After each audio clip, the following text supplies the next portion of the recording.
Good food and good vibes are served sa Sarap O'Clock on GTV. Good news, mga Pinoy foodie! Yummy and affordable food recipes ang isa-share namin sa inyo. Sari-sari at kakaibang flavors ng Pilipinas ang ating pagsasaluhan para mabusog ang ating tiyan at isipan. Mga pagkain patok sa panlasa, winner din sa kita. I-share namin sa inyo para magkalaman ang tiyan at bulsa.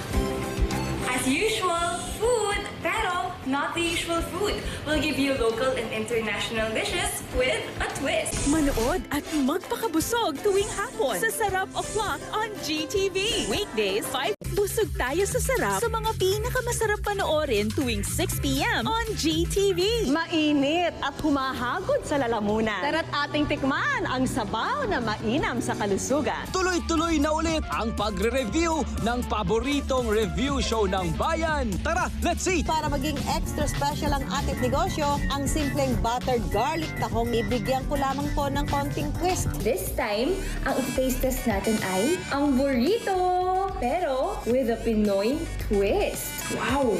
Pag 6 p.m. na, Sarap O'Clock na!